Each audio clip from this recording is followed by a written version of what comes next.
There's not a person in this room, there's not a person watching this anywhere who doesn't have something internally within them that excites them. And nobody else has to get it, nobody else has to understand it, nobody else has to agree with it, nobody has to go along with it. There's something inside of us, and when we are not living our excitement, we are not supported by the universe. It becomes sticky, it becomes hard work. It's like nothing seems to work. You're always running into obstacles. But when you are following your excitement, whatever it is, like, I gotta guarantee you that right now, here, in this moment, today, right now, it's the only moment there is. Now, this is my excitement. This is why I'm here. I'm not here because of what I get paid. I'm not here because of any prestige that comes my way. I'm not here to impress anybody. I'm not here for anything other than, this is who I am. This is who I am. Writing, speaking, this is not what I do. This thing called your soul, or your interiority, the invisibleness, that has occupied how many bodies do you think you've been in since you showed up here? You know, one this big, one that did this, one that stands like this, you know, one that's, and it's like you've been in all of these bodies, and you just keep occupying new bodies, and what happens is that we take on this thing called an ego. And the ego is what we forget as we take on this ego. Muktananda called the ego the false self. We really have come to believe, William Blake was right, we've been led to believe a lie. We've taken on a false self. And this false self says that who I am is what other people think of me, who I am is my reputation, who I am is separate from everybody else, and so I have to compete with everybody else and go to war with everybody else because I've just got this belief that we're all separate from each other. In the United States of America, 1 soldier a day commits suicide on active duty. 1 a day. Every day in Afghanistan, a soldier is committing suicide. There's a Time magazine had a cover story. 1 a day, it was called. Why is 1 soldier a day killing himself? Because he has been forced into being something that he is not. What is his original nature? What is all of our original nature? See if I brought that with me. Yes, I did. It's from the Course in Miracles. It's one of my favorite quotes from the Course in Miracles. So I know it, but I want to make sure I don't misquote it. The memory of God. God is really like a memory. It's like remembering where you came from. What is your original nature? Lao Tzu called these our original nature. The memory of God comes to the quiet mind. It cannot come where there is conflict. A mind at war with itself remembers not eternal gentleness. What you remember is a part of you, for you must be as God created you. Let all this madness be undone for you, and return in peace to the remembrance of God, still shining in you, in your quiet mind. Isn't that great? We take young people and we give them guns and we tell them to go kill those people. The Native Americans used to say that no tree has branches so foolish as to fight among themselves. They knew that we're all branches on a tree called humanity. What are we doing? Telling people that these are your enemies. We all come from the same place. We all return to the same place.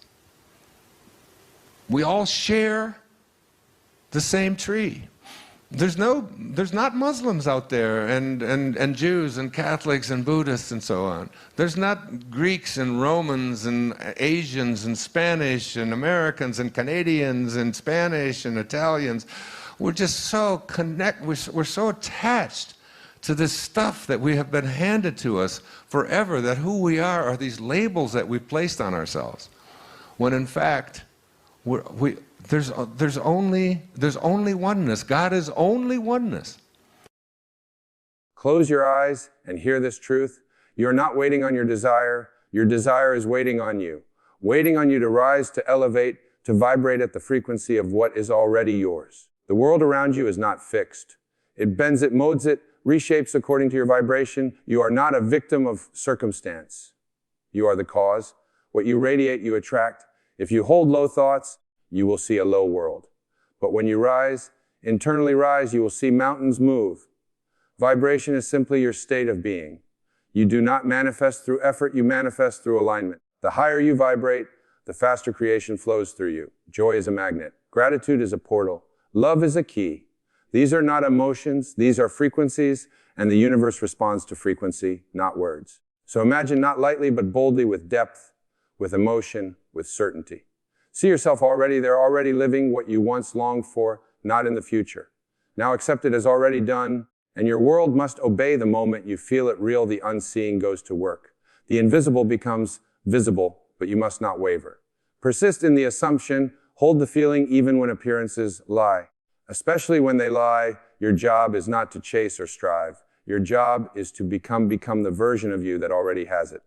The shift is internal, and when you vibrate higher, manifestation does not take time. It takes acceptance. So today I urge you, stop lowering yourself to match what is fading. Rise to meet what is calling, vibrate higher, and you will manifest faster. Because the moment you become it, it must come to you. You do not attract what you want. You attract what you are. This is the most misunderstood truth in all of creation. The world around you is nothing more than a mirror, faithfully reflecting back the state. You consistently dwell in people. Believe they must work harder, push more, chase endlessly after what they desire, yet they do not realize that the outer world is secondary. It is the echo. The origin lies within. The secret is not in the doing, but in the being, your inner state. What you feel, assume, and believe to be true about yourself, and life broadcasts a silent frequency. This frequency is your vibration. It is not heard by the ears, but it is registered by reality. The moment you shift your state, the world must shift in response. But because the world seems so solid, so separate, we tend to ignore the invisible cause and blame the visible effect. Desire alone changes nothing. Wanting something, no matter how deeply, does not draw it to you. What draws it to you is becoming the version of yourself who already has it. You must embody the outcome. That is, you must feel the reality of the desire fulfill so deeply that your consciousness cannot distinguish between what is imagined and what is perceived. When you persist in an inner state of lack, you do not move toward your goal. You only deepen the distance. If you feel unworthy, if you feel desperate, if you feel incomplete, those feelings form the vibration you emit in life. Being completely impersonal reflects it back to you in kind. You meet experiences, people, and events that affirm what you are already being inside, but when you deliberately shift inward, something extraordinary happens. When you begin to feel worthy, blessed, and whole. Not because the world gave it to you, but because you decided it. You change your entire vibration. And life, like a loyal servant, must obey. This is why it is said that to him who has more shall be given, because the one who feels abundance attracts abundance. The one who feels love receives love. Not because they seek it, but because they have become it. The inner state is not dependent on conditions, it is the cause of them. You must become quiet enough to recognize what you are vibrating. If you are anxious, pause. If you are worried, observe. If you are bitter, release, and then choose again. Choose deliberately to dwell in peace and faith, in love. The moment you do, you've already moved realities. The world you see may not change instantly, but the blueprint has been altered. Creation is finished. All possibilities exist. Now, the only thing that separates one outcome from another is your alignment with it. And alignment is nothing but sustained vibration. The more consistently you dwell in the inner state of your desire fulfilled, the more quickly it materializes around you. It is not magic, but law. And the law is always working, whether you believe it or not. Do not be fooled by appearances. The world will test your commitment. It will whisper doubt. But stay faithful to your state. Choose to remain in the feeling of the wish fulfilled, no matter what the senses show, because the senses only echo the past. The future is formed in consciousness. Your inner world is the soil. What you water with emotion grows. So stop trying to force the outer world to bend. That is not your task. Your only task is to assume the feeling of your desire is already yours, to vibrate in harmony with it and to watch calmly, faithfully. As life reshapes to match your new frequency, you are not chasing the dream. The dream is chasing you. Once you become the version of you who already lives it. Emotions are not random. They are not meaningless reactions. Emotions are energy, pure and powerful, flowing through the body like a signal. Like a vibration sent out into the field of creation, they are not simply feelings, they are frequencies. They move, they radiate, they reach out and draw back to you that which matches their essence. This is why emotion is not something to suppress or escape. It is something to understand, to guide, and to use with purpose. Every emotion you experience sends a message to the unseen. When you feel low, when you dwell in fear, anger, shame, or doubt, you are not just having a bad day. You are aligning with the lower frequency reality one that will reflect back to you the very same feeling you are emitting. The outer world mirrors the inner climate. It does not respond to words or desperate affirmations spoken in contradiction to your feelings. It responds to the truth of your emotional state. But what happens when you begin to rise, when you start to cultivate elevated emotions, not as a reaction to circumstances, but as a choice of practice? Everything changes. Gratitude, love, peace, joy. These are not simply pleasant feelings. They are the gateways to higher realities. The moment you feel gratitude, you are telling the universe it is done. I have received. You are no longer begging, no longer waiting. You have become the version of you who lives in the fulfillment of the desire. Love is the purest frequency, not romantic love, but unconditional inner radiant love. Love for life, for being, for self. This emotion raises your vibration faster than logic ever could. It lifts you beyond resistance, beyond fear, and in that high vibration, the reality you once dreamed of begins to feel natural, even inevitable. Oh, that's the key. It must feel natural. The emotion you hold makes it so. Peace, too, is a frequency often overlooked. Peace is powerful. It is not passive. Peace says, I no longer need to struggle. I trust the unfolding, and in that trust that is released, and in that release, manifestation flows faster, clearer, with less effort, because creation does not respond to force. It responds to surrender, to faith, to emotional alignment. Do not manifest by thinking harder. You manifest by feeling deeper. Thought is the blueprint. Emotion is the builder. The more you feel in harmony with your desired reality, the more swiftly it is constructed in your world. You must not wait for the thing to happen to feel good. You must feel good to allow the thing to happen. Imagine the person you wish to become. How do they feel? What emotions fill their day? Start there.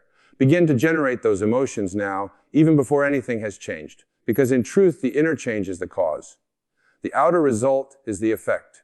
Emotion moves reality. Emotion is the bridge between the invisible and the visible. When you align emotionally with what you desire, you shorten the distance between you and the out. Time is no longer the barrier vibration is, and when your emotional vibration matches your imagined future, time collapses. The future becomes. Now let this be your practice, not to force manifestations, but to feel your way into them, to choose the highest emotions, even when nothing has changed. To live from the inside out, not the outside in, because when you choose gratitude in the absence of reason, you become magnetic. When you choose joy before the breakthrough, you bring the breakthrough closer. When you choose love before the healing, you activate healing. You are not powerless. You're not stuck. You are a creative force shaping your life with every feeling you sustain. So feel wisely, feel richly. Let emotion be your tool, your guide, your magic. Emotions are energy and emotion in you. By feeling on purpose can move your world. Imagination is not fantasy. It is not mere daydreaming or mental escape. Imagination is the original act of creation. Everything that exists in your life right now began first in the unseen world of thought, shaped by the silent power of imagination. Before anything becomes form, it must first be accepted in consciousness. What you vividly imagine and emotionally accept as true plants the seed of your future experience. The world you see is nothing more than the harvest of what you once imagined and believed. Many believe the world is shaped by action, by effort, by external striving. But those are effects, not causes. The true cause lies deeper. All creation begins in the invisible. The mind is the womb, the inner world, the workshop. It is not what you do for hours that shapes your destiny. It is what you dwell upon in the secret place of your mind. Imagination is not idle. It is active.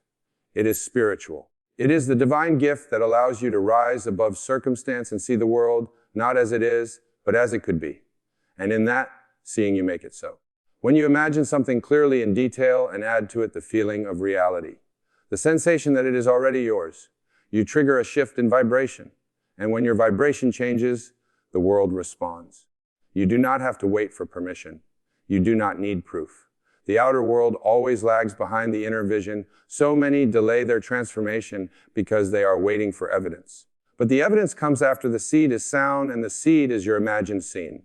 It is your vision felt as real, accepted without doubt. Whatever you persist in imagining with faith becomes law in your world. This is why idle worry is danger. When you imagine things going wrong, when you rehearse fears and worst-case scenarios, you are planting seeds to weed only weeds, not flowers. Your imagination does not care whether you use it to build or to destroy, it simply obeys. It receives the command through feeling not well.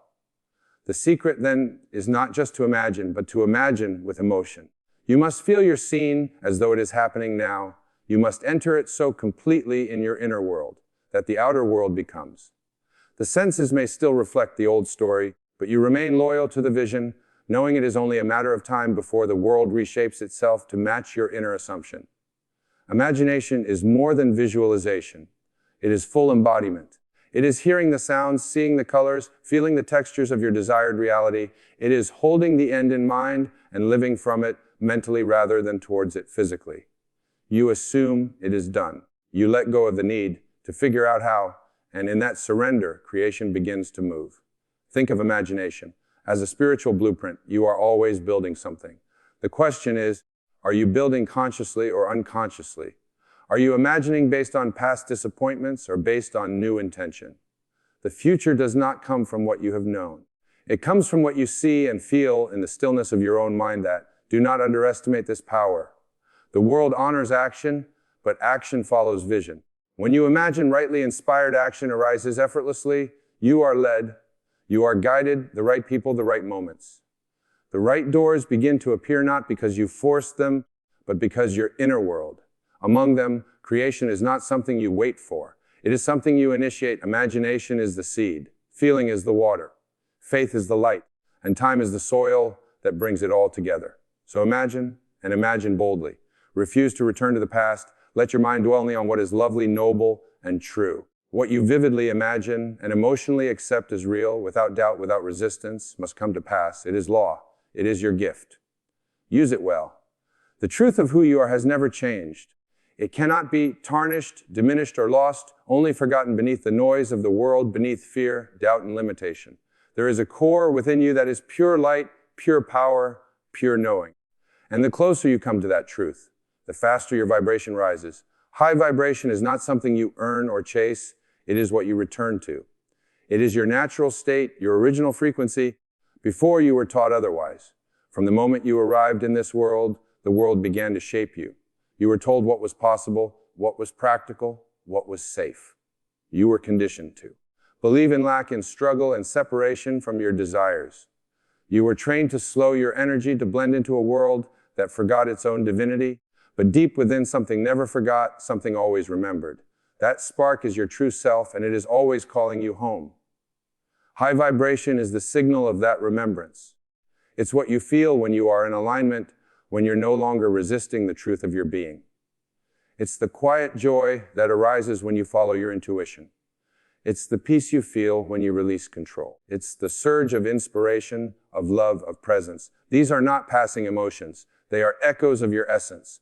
They are reminders that you are more than flesh, more than history, more than circumstances. The lower vibrations, fear, anger, shame, guilt are not your enemies, but they are not your home either. There are signals, indicators that you are living in a version of yourself that was handed to you, not chosen by you. There are teachers showing you where you are out of alignment. The pain is not punishment, it is feedback, and the faster you learn to observe it, honor it, and release it, the faster you rise. You do not have to force high vibration. You only have to stop clinging to what keeps you low. You are not meant to carry the burdens of your past. You are not meant to wear masks to please the world. You are not meant to doubt your power, your worth, your beauty. These are illusions taught, reinforced, and repeated until they seemed real. But the truth never left you. It simply waits for your return. The more you align with your authentic self, the one who feels deeply, who speaks truthfully, who dreams without apology, the faster your vibration becomes. And with that speed comes clarity. You begin to see life differently. Opportunities appear, relationships shift, circumstances respond. You don't have to chase outcomes. They begin to move toward you, drawn by the resonance of your truth. To live at a high vibration is to live lightly, not because life is always easy, but because you no longer resist it. You meet each moment with presence, not panic. You trust the unfolding not because you know the details, but because you know who you are. You've stopped identifying with the noise. And you've remembered the stillness beneath it. The fastest way to raise your vibration is to return to what is real: gratitude, compassion, joy, trust. Not because these make you better, but because they reveal who you've always been. You are not trying to become something new. You are peeling away what is false. You are unlearning the illusion and reclaiming the true. So when the world feels heavy, pause, go within, feel the breath. Remember who you are. High vibration is not a destination. It is the frequency of your being. When you stop pretending to be anything less, you are light. You are love. You are limitless. Let everything else fall away. Faith is not a matter of hoping that something might happen. It is the inner certainty that it already has. It is the quiet conviction that defies logic, the stillness that remains even when the senses scream otherwise. Faith is not passive. It is not waiting. It is an active state of inner knowing, a deliberate assumption of the desired outcome as already real, felt deeply and without doubt. It is the invisible substance from which all visible things are shaped.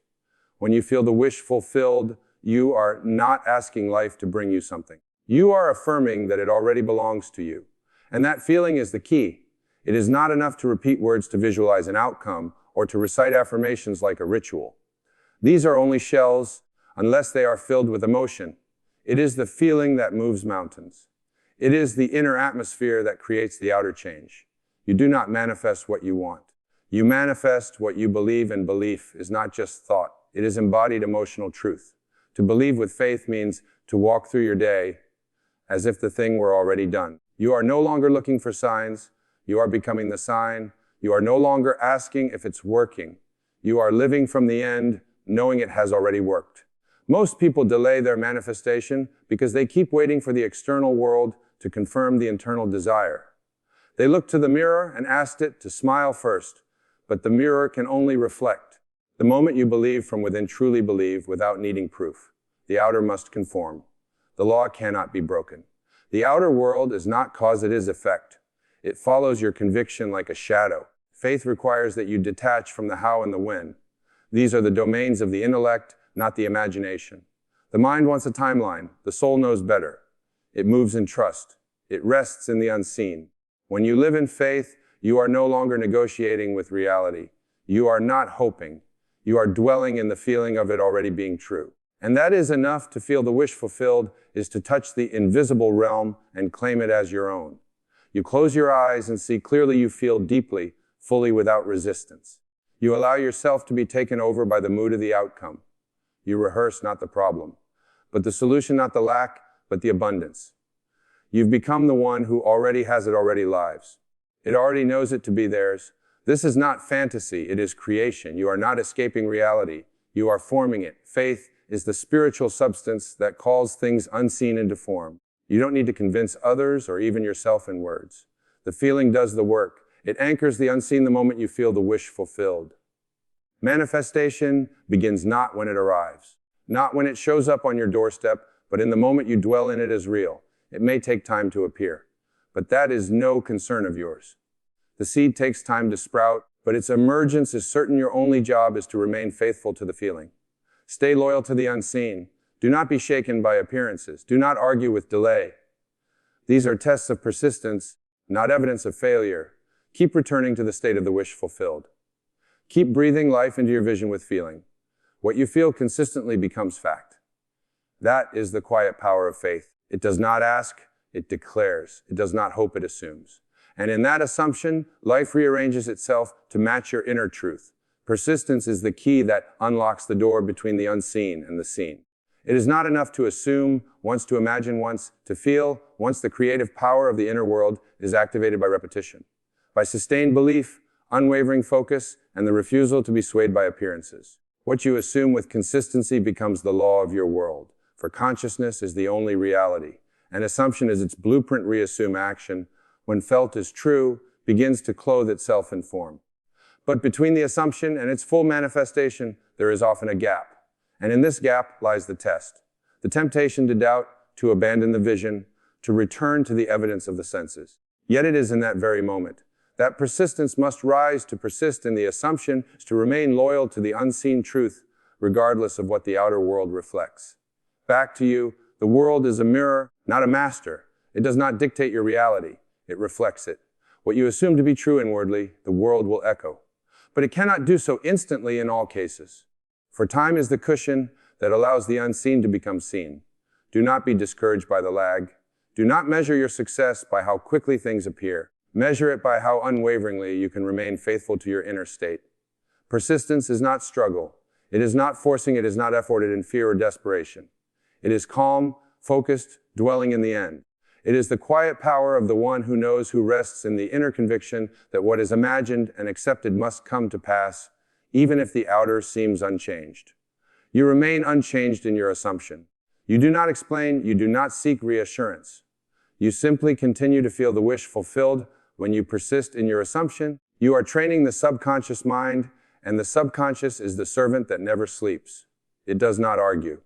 It accepts what is impressed upon it with feeling and repetition, and once impressed, it sets the wheels in motion through people, events, and circumstances to bring your assumption into form. But this process cannot complete itself. If you constantly undo the work with doubt or contradiction, to assume something is not to wish for it, but to live from it. You think from the end, not of the end. You move through life as though it were already, so you react as the person who already lives in the desired state. This is persistence. Not in thought alone, but in feeling and identity, in inner know. Thing, you become it before it becomes visible. Do not be fooled by appearances that contradict your assumption. The world often rearranges itself through what looks like chaos or opposition, but if you persist, what seemed like delay or denial will reveal itself as part of the unfolding. The key is not to react to what is, but to remain faithful to what you've chosen within. You must persist even when you feel nothing is happening, even when the world seems to shout the opposite, even when doubt knocks and fear whispers. You return again and again to your chosen state. You rehearse it, you dwell in it, you affirm it, not because you need to convince the world, but because you are commanding it. This is the law. What you assume consistently and unwaveringly must become your experience, not because you are lucky, not because the world has changed, but because you are no longer living from circumstance. You are living from consciousness. And consciousness shapes reality, so persist not with tension, but with faith, not with impatience, but with knowing what you persist in, assuming you inevitably become. When you choose to vibrate higher, you do more than just feel good. You align with the deepest truth of who you are. You no longer face reality you shape. Your imagination becomes your workshop. Your emotions become your compass, and your unwavering faith becomes the bridge between the invisible and the visible. The outer world becomes a reflection, no longer a dictator, and you become the master of your own experience. You do not manifest by effort, but by assumption. You do not wait for proof. You live as though it is already done. Every thought, every feeling, every act of inner persistence is a seed planted in the unseeded, and when watered, with belief, with feeling, with patience, it must grow. Remember, you do not attract what you want, but what you are being, so become it now. Feel it now, assume it. Now let the vibration of your desired reality flow through your inner world and trust that the outer must follow. This is not hope, it is law. Thank you for listening. May you go forward boldly, vibrating higher, manifesting faster, and living as a creator you were always meant to be. You are not your wounds. You are not the ache that once hollowed your chest at midnight, not the trembling voice that broke beneath the weight of unspoken words, not the betrayal that split your trust wide open like thunder tearing the sky. You are not the memories that haunt you or the names you were called when the world forgot how to be kind. You are not the pain. You are the awareness of the pain. You are the light that observed it all, silently, eternally. When you were born, you didn't arrive carrying stories of inadequacy. You didn't cry because you were ashamed. You didn't question your worth. You came as pure presence, without labels, without bruises, without wounds. You came from the infinite, dipped in divine essence, kissed by the breath of the eternal. That sacred truth has never left you. It only became buried beneath the rubble of human experience. What if I told you that nothing that has ever happened to you has the power to define you unless you let it? What if your trauma is not your identity, but a teacher that came in disguise? What if the greatest heartbreaks are not there to destroy you, but to awaken the part of you that no longer needs to be validated by anything external? What if your suffering was a seed, and now is the season to let it bloom into wisdom? There is a voice within you that has never been hurt. There is a presence in you that has never been abandoned. There is an essence so whole, so untouched by the illusions of this world, that even your deepest wound cannot reach it. That is who you are. You are the sky. Your pain is the passing weather. The ego wants to replay the hurt, keep the wound alive, make it your name, your badge, your narrative. It will tell you, you are broken, you are unsafe, you are unworthy. But who is this you that hears those words? Who is the one watching those thoughts arise? That is your soul. That is the witness. That is the still, timeless you.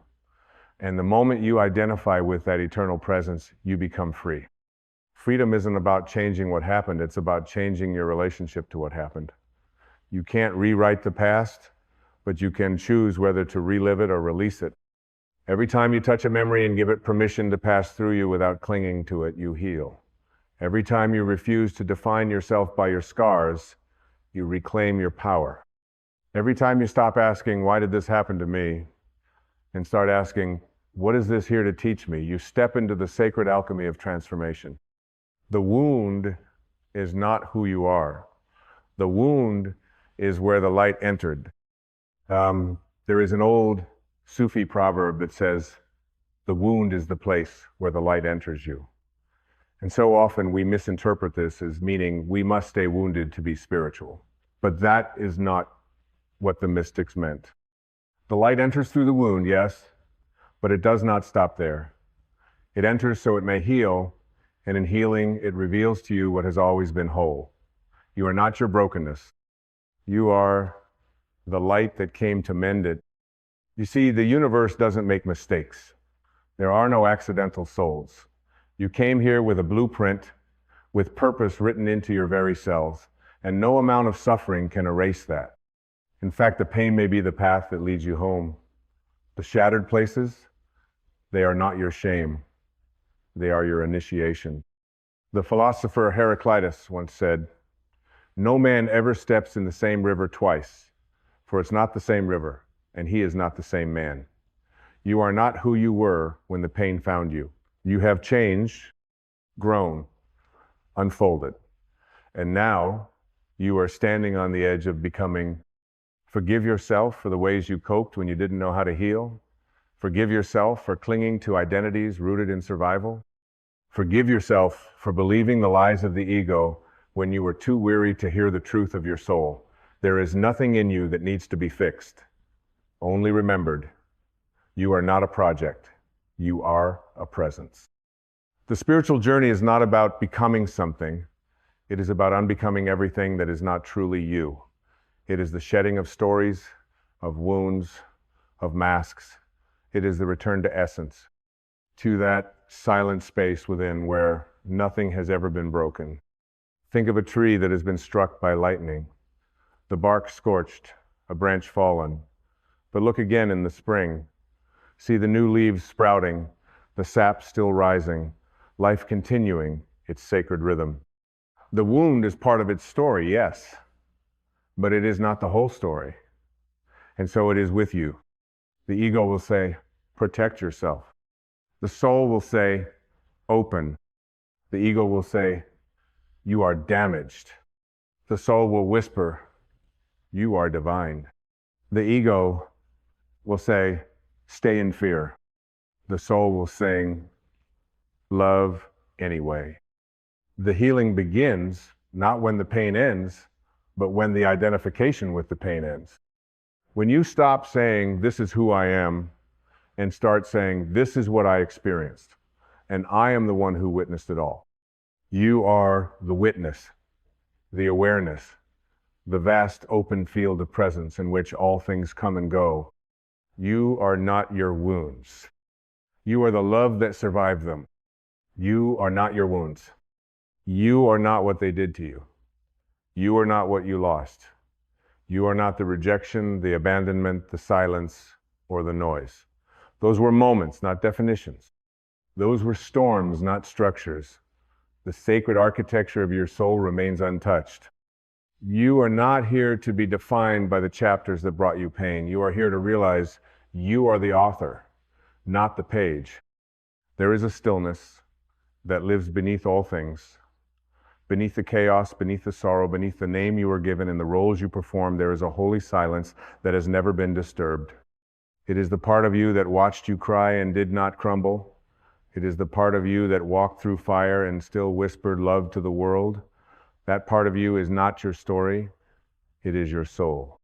It is the eternal you before the world told you who to be. And the truth is, your wounds do not make you weak. They make you wider. They open the heart, stretch the spirit, expand the soul. They are not signs of failure. They are invitations to remember your wholeness. Every time your heart broke, it was not the end. It was a cracking open, a sacred rupture through which something larger could be born. Pain is a holy messenger. It arrives not to punish, but to reveal. It is the finger pointing back to the presence within you that never left, even in the darkest hours. And yet, we resist it. We numb it, we shame it, we bury it beneath the noise of distraction. But pain unacknowledged becomes the prison. Pain embraced becomes the portal. When the Buddha said, life is suffering, he was not cursing existence, he was blessing it with honesty. He was inviting us to stop running, because it is only when we stop running from pain that we can finally meet the presence that transcends it. That presence is you. You are not your wounds, you are the unchanging awareness in which the wound appeared, healed, and dissolved. You are the field, not the storm. You are the light, not the shadow. You are the witness of the wound, not the wound itself. And when you return to this truth, healing begins not as an effort, but as a natural unfolding. Let go of the need to explain why it happened. The mind wants reasons. The soul wants freedom. And freedom comes not from the answer, but from the release. You are allowed to not understand it. You are allowed to not justify it. You are allowed to simply say, this hurt me, and I will no longer carry it. Imagine your soul like a mountain. Wind and rain may erode the surface. Lightning may split the bark of the trees, but the mountain remains. Steady, silent, immovable. That is who you are. Beneath it all. You may have been bruised, but you are never broken. You may have fallen, but you have never failed. There are no wasted wounds. Every one of them carved space for more compassion. Every one of them deepened the well of your empathy. And that is the sacred paradox. The very pain that once threatened to shatter you now makes you more whole. The ego clings to pain because it uses it to build identity. It says, this is what happened to me, this is who I am. But the soul is not interested in who you were. The soul is always whispering who you are. Right now, in this breath, in this eternal now, the soul says, you are light, you are enough, you are free. Forgiveness is not condoning, forgiveness is not forgetting, forgiveness is freedom. It is the sacred act of saying, I choose peace over poison. I choose truth over story. I choose to no longer bleed from a wound I did not inflict. That choice is yours. It always has been. Healing is not becoming invincible. It's becoming transparent, letting the light pass through you again, letting love flow again, letting the river of grace wash away the debris of identity until all that remains is presence, naked, real, awake. You are not your wounds. You are the open sky into which the clouds of sorrow have passed. You are the sacred observer, the divine breath behind the grief, the untouched spirit beneath the trauma. That is why nothing you've ever gone through has managed to extinguish you, because you are eternal. And even now, in this moment, with everything you carry, you are whole. You don't need fixing, you need remembering. You need to remember that you came here not to stay safe, but to be free. Not to avoid pain, but to transcend it. Not to live without scars, but to learn that scars do not diminish the soul, they illuminate it.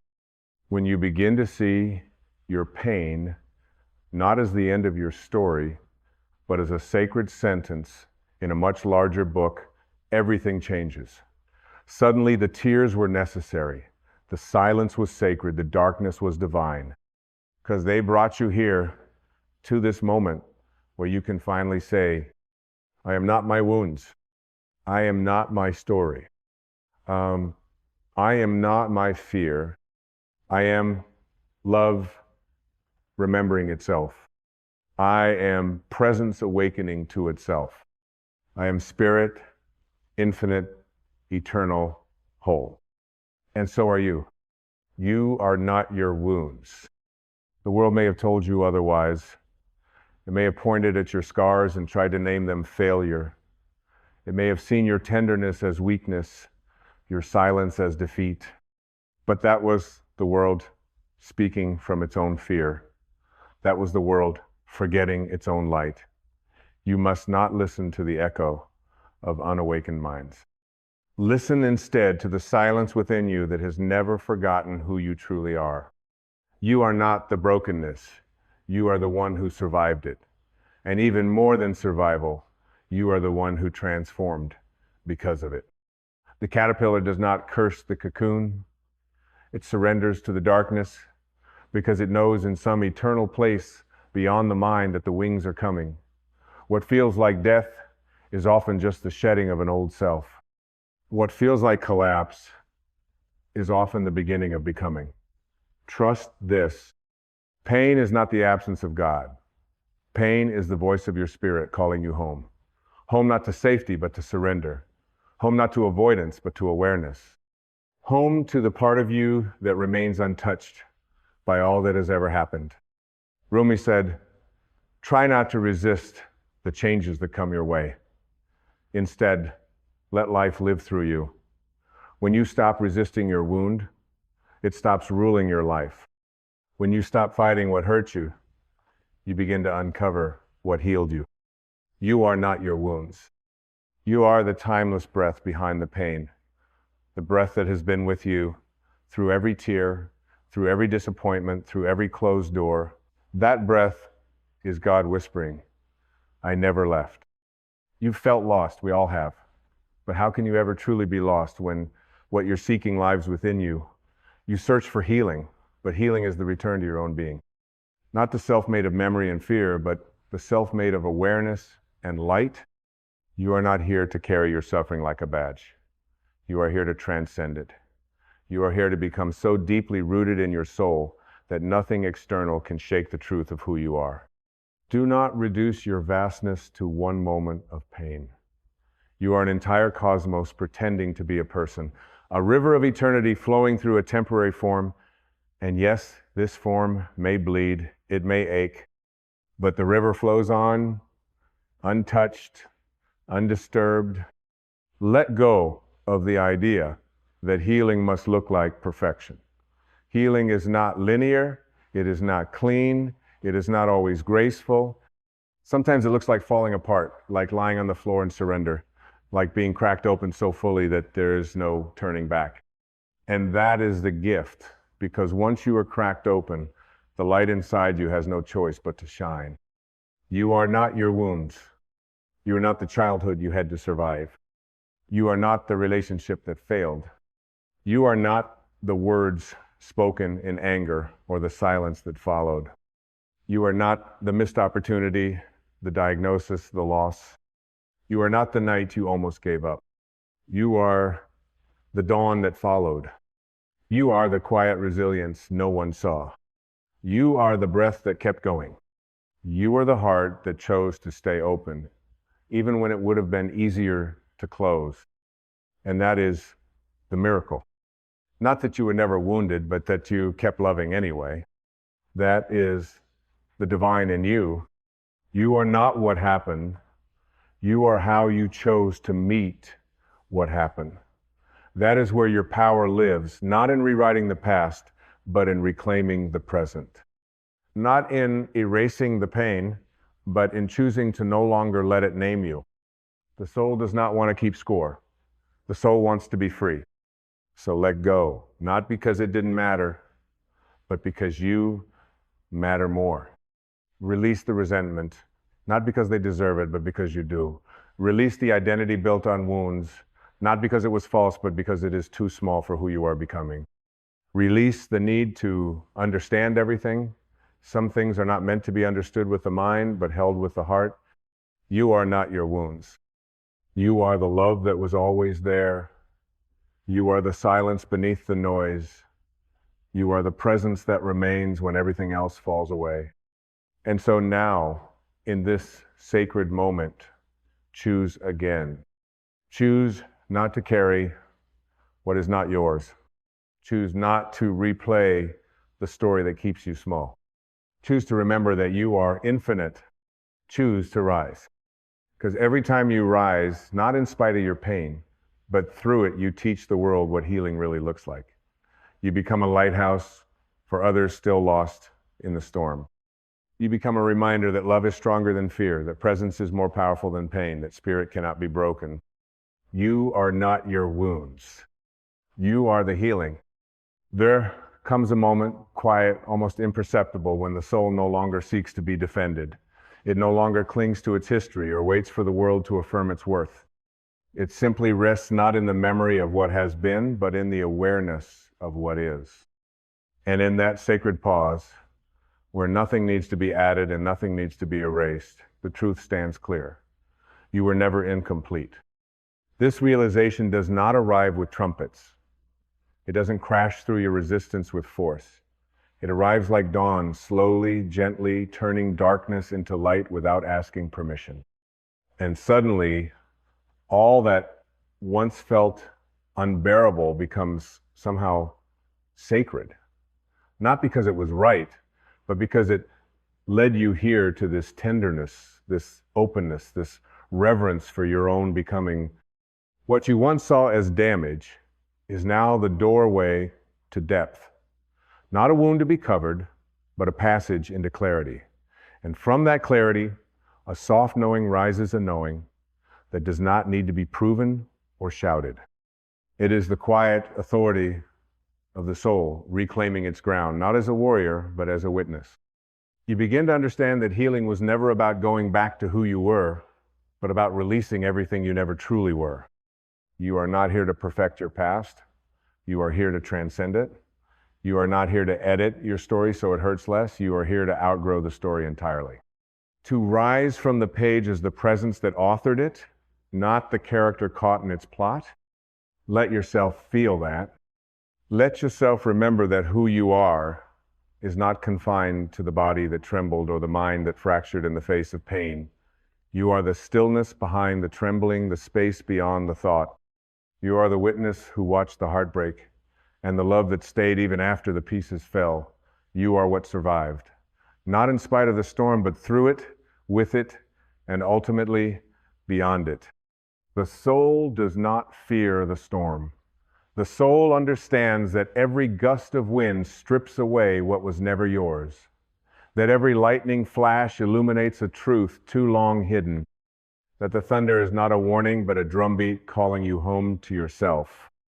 And what is left, once the storm has passed, is not emptiness, it is spaciousness. It is peace, not as the absence of conflict, but as the presence of alignment when who you are no longer pretends to be who you were. There is no redemption in reliving the pain, only in releasing it. Not through force, not through effort, but through remembrance. Because what the ego clutches to the need to justify, to defend, to hold on the soul, gently lays down. Not as surrender to defeat, but as surrender to truth. You do not need to prove you are worthy of healing. You are healing. You are the evidence of life moving through what once felt lifeless. You are the echo of divinity reverberating through a form that has forgotten its origin. But even in that forgetting, grace has never left your side. And grace does not keep score. Grace does not ask, "Are you ready?" It simply arrives. It pours itself into your cracks, not to seal them, but to remind you that light travels best through the open. So now, breathe. Breathe not to fill a void, but to return to the rhythm that has always been yours, the breath that does not belong to yesterday or tomorrow, the breath that does not ask what you've endured. It simply is, as you are, unconditioned, untouched, free. In that breath, notice there is no wound, there is no label, there is no shame, there is only presence. And in presence, all things are made whole. You were never meant to carry your story like a shield. You were meant to live beyond it, like a sky that has finally remembered its own vastness.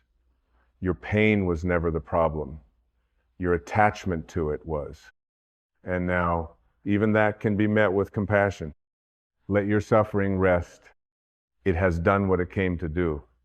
It brought you to this edge, this horizon of awakening. Now, your task is not to keep digging into the earth for answers, but to look up, to see the light that has been waiting to rise from the center of your being, a light that does not chase away the dark, but makes peace with it, a light that knows the dark was never its enemy, only its beginning. You are not here to become someone different. You are here to remember who you've always been beneath the forgetting.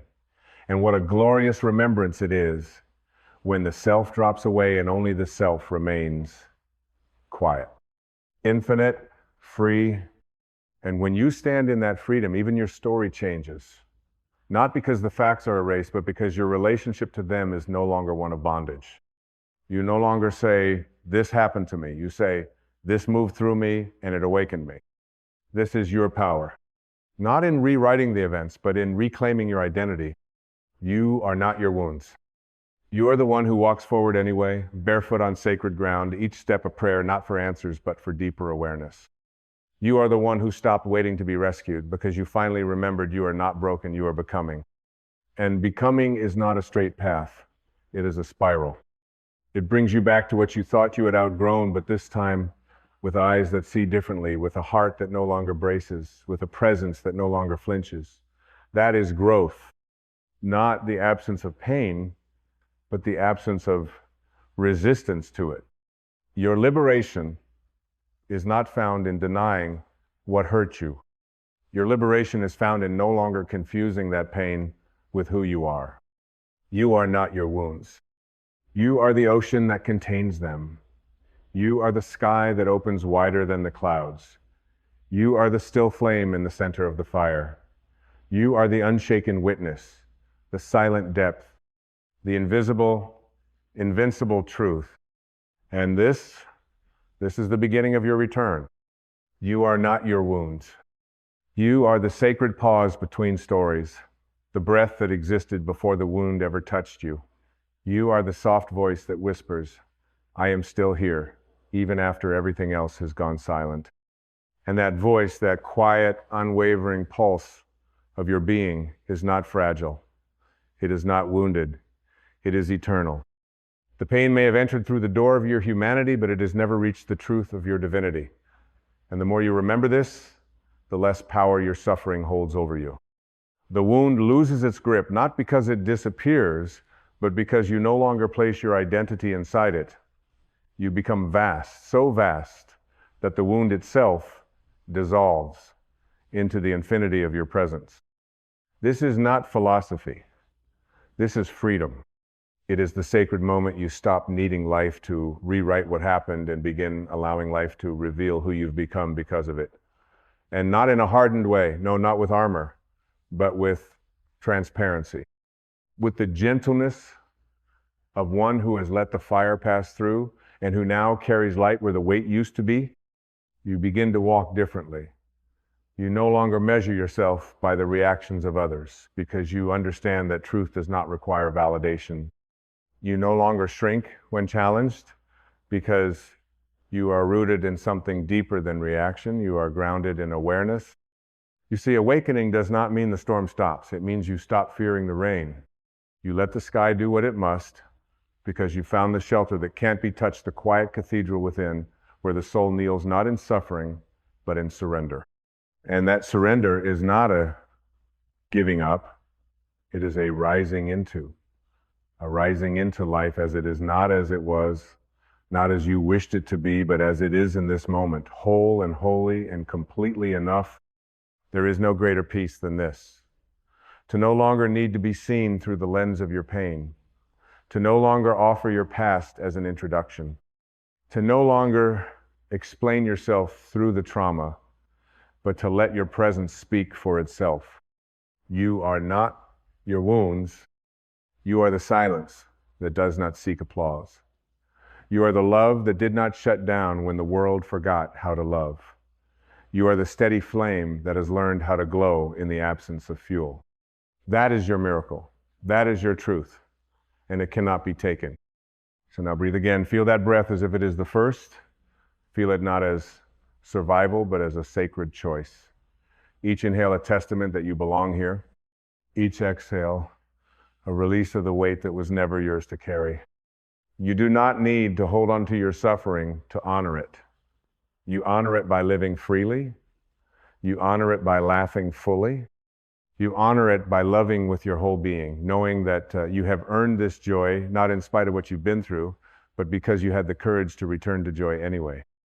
And now the time for waiting is over.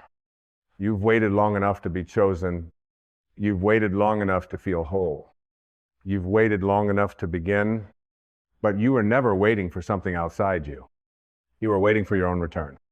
And here you are, not perfect, not fixed, but real, unedited, unapologetic, unbound. You are the evidence that light is stronger than history. You are the embodiment of a soul that refused to stay asleep. You are not your wounds. You are the healing. You are the resurrection. You are the morning after the longest night, quiet, luminous, unshakably alive. And as you walk forward now, know this: nothing real can ever be lost. And nothing unreal was ever truly yours. The love that remains is the love that is you. The peace that remains is the peace that never left. The self that remains is eternal. And it is that self, beyond the scars, beyond the stories, beyond the names the world gave you. It is that self who speaks now, gently, clearly, undeniably. I am not what happened. I am what rose from it. You are not your wounds. You are the sunrise the night could not stop. You are the breath that broke through silence. You are the rebirth written into every cell of your being. You are the echo of divinity carried forward through time, through tears, through transformation. And now you are ready to rise, not as a survivor, not as a name defined by endurance, but as the presence that was never harmed to begin with. Because what you're awakening into is not a version of you that was once broken and is now repaired. That would still make the wound your origin. No, you are awakening into the truth that your essence has never been wounded. Your soul has always been whole. The pain did not create your strength, it revealed it. The loss did not give you depth, it uncovered it. The betrayal did not make you wise, it simply burned away the illusion that you were ever separate from wisdom itself. You are not the consequence of life. You are the cause of your own awakening. The creator, the source, rising back into recognition of itself. You are the soul, remembering that it was never at the mercy of the wound, it was the light observing it all. And so the old identities begin to fall away. The story of I am the abandoned one, gone. The story of I am the one who failed. Gone. The story of I am the one they hurt. Gone. And in the sacred quiet, beneath those voices, a new truth emerges. Not new because it was created, but new because you finally stopped looking away from it. A truth so simple, so clear, so alive, it feels like coming home. I am not what happened to me. I am what remains. The silence that listens, the love that keeps opening, the stillness that never flinched. And in this space here, now there is no effort required. There is no proving. There is no defense, because the soul has nothing to protect. It simply is. It shines because that is its nature. It loves because that is its breath. It gives because withholding is foreign to its being. When you live from this remembrance, the world changes, not because it stops being chaotic, but because you stop being entangled. You are no longer pulled into the past or hurled into imagined futures. You become presence itself. And presence does not resist life, it embraces it. You begin to see even the ones who hurt you differently. You no longer carry the weight of bitterness. You no longer mistake justice for vengeance. You no longer see your pain as a weapon or your healing as a performance. You begin to love them, not to excuse them, but because you no longer fear them. You see them through the eyes of the soul. And that is the final gift of awakening. Forgiveness, not the kind that demands forgetting, but the kind that no longer requires remembering. You forgive not because they deserve peace, but because you do. Because every ounce of energy you spend on resentment is a breath you steal from your own becoming. Forgiveness is not a release of them. It is a return to you, to the quiet garden of your own being, to the soft river that still flows, to the divine light that never once dimmed. And once you have returned, truly returned, you will find something unexpected. Gratitude, not gratitude for the wound, but gratitude through the wound. You'll see how it brought you to the edge of yourself. You'll see how it burned away every lie. You'll see how it left you with nothing but truth. And in that emptiness, you are finally free. Free to remember what you are. You are not your wounds. You are the sacred stillness that remains when everything else falls away. You are the soul that made it through. You are the presence that has nothing left to fear. You are the truth that cannot be undone. You are the one who knows. Nothing is missing. Nothing is broken. Nothing is lost. All is held. All is known. All is love. So now, let the old stories rest.